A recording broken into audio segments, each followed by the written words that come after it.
And now it's time for everyone's favorite pastime. Gawk at the bumbling drunk. Or is it?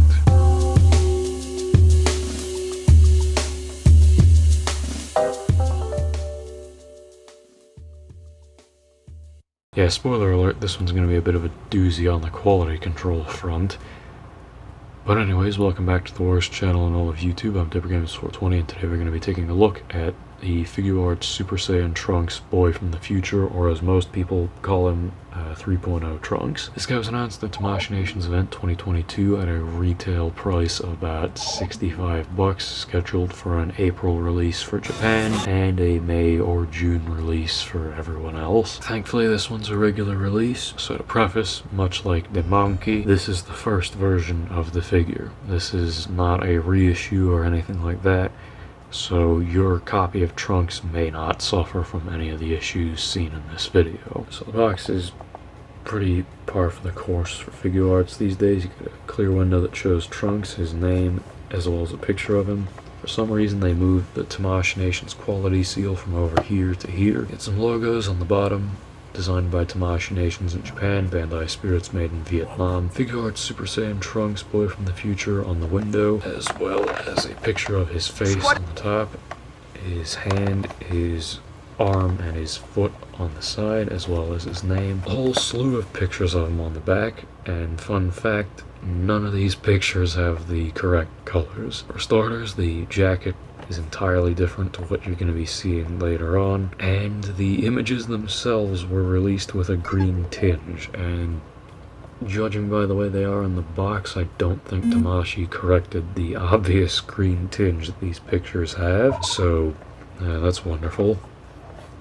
Get a Bandai Namco distribution sticker, as well as his name once again on the side, his name on the bottom, and another picture of his face, and that about does it for the box. So let's get Trunks out of his box. Here Trunks is out of the box, and if you've seen any of these other shit shows by now, you already know the drill. Let's get him standing next to some other figures. Here he is standing next to two of the event exclusives that I gave a shit about from 2022. Figure of the year 2022, and oh my god guys, it no cap, for real, it's the original Goku Black W real skibbity Ohio. And lastly, here he is with the only two Trunks figures that I could be bothered to take out for this review. The Cell Saga Super Saiyan Trunks from 2016 and the original 2012 version of the figure. As you can see here, and as demonstrated with some of the other figures, Trunks is pretty noticeably tall this time around. Personally not a big fan of that, because judging by the pictures of him on the box and the fact that every single picture of him has him with the sheath, I would assume this is supposed to be Trunks from the start of the Android saga. So yeah, he was supposed to be much shorter. So yeah, that's certainly an issue. But nonetheless, let's move into his paint and sculpt. Let's move into the paint and sculpt of Trunks here.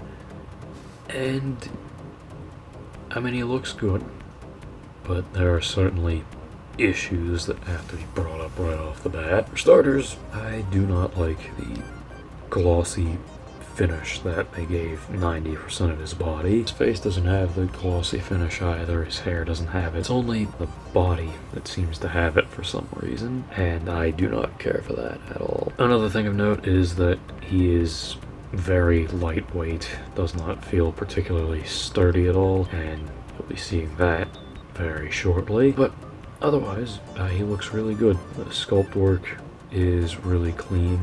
I like the additional detail in his trousers here. You can sort of see like the stitch line running down the side of his leg, and all the little intricate details to make them feel more like actual pants. The hair color, I like this quite a bit. There's a bit of a weird spray running down the middle, but the actual color itself is nice. I feel like the shading might have been a little bit harsh. I do like this though. I do like this flat blonde look, albeit with some more subtle shading in the future, but this doesn't look too bad. Another issue with the aesthetics though is the jacket. This also sort of cuts into the articulation, but I do not like the way the jacket was handled on this figure at all. This should have just been one piece that's just glued into his back, and they actually did do that for Android 18, and it worked just fine on her, but for some reason they did not do that for Trunks, and they instead decided to make it 3 pieces, and it looks like shit from the back. And even from the front, from some angles, you can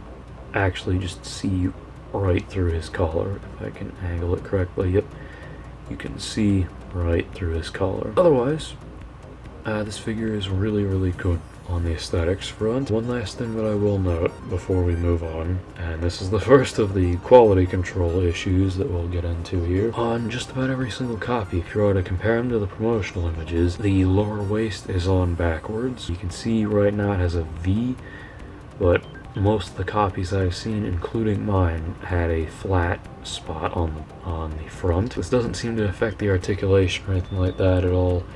It's just something that a spark like me would notice. If you don't care about that, or your copy has tight joints, then it can be overlooked pretty easy. But if you do want to fix it, then just be careful. That wraps it up for the aesthetics, the paint and sculpt and all that shit. Let's move into the accessories. Quickly moving through all of Trunks' accessories because he comes with quite a fair bit of stuff. You get a base form head, 3 additional faces for the Super Saiyan head, stern looking off to the side, gritted teeth, surprised I think, and yelling. All of them are done nicely, as well as a pair of bangs for the Super Saiyan head, where his hair is swept upwards a little bit more. You also do get his sheath, which, thank Christ for this, they finally got rid of the peg for his back, so you don't have to worry about it snapping off to the same degree that you would have had to before. And you can also fit the full sword inside of his sheath this time. As you can see, he only has the one sword, so it just goes all the way in now. You also get 5 pairs of hands, chopping, grabbing, open palm key blast, and 2 different sword gripping hands, one that's slightly more angled than the other. You get a pretty decent batch of accessories with this figure. My only real complaint here is I kind of wish we got some kind of like a smirking face or some more base form faces, but for what it's worth, you certainly do get a decent array of accessories this time around. The only thing I will say is that the sheath does not like staying attached to the figure. The lower peg doesn't sit as snug as the upper peg, and it tends to fall off really easy as a result. But otherwise, perfectly fine spread of accessories. And now it's time for the moment you've all been waiting for, the articulation. Head is kind of tight, moves around on a barbell joint, so it moves around fine for the most part, but it is definitely stiff. Neck, for some reason, is just on a standard hinge, so you don't get any side-to-side out of it or anything like that, so that's kind of annoying. Waist works fine for the most part. Can move around, no problem. Fortunately, the same cannot be said for the arm. Because of the way the jacket is designed, this is about as far as I'm able to push it, and I don't want to push it any farther because I don't want to risk, that. The arm getting caught in the rubber, but it does raise up about that far, which is good. You also get a bicep swivel if it wants to stay on, but it does get the job done if it can stay on. Double joint at the elbow, wrist, pivot, and swivel, so nothing too out of the ordinary there. Then we have the legs. Now, it may not be the most apparent on my copy, but yeah, you can definitely see the legs are kind of wobbly. Does some pretty good splits, even with the wobbly drunk legs. Can kick pretty far forward, but basically nothing back, so typical 3.0 articulation. You know, pretty weird thigh swivel that doesn't really get a lot of range because of the way it's cut. Not only looks ugly, but also impedes movement because of the way it's designed. Double joint at the knee, no issues there, and a ball hinge for the ankle, which moves fine. and then a pretty flimsy toe hinge. Only other issue I'll point out with the articulation for my copy is that this ankle, for some reason, is floppy compared to this one. I think that about wraps it up on trunks here.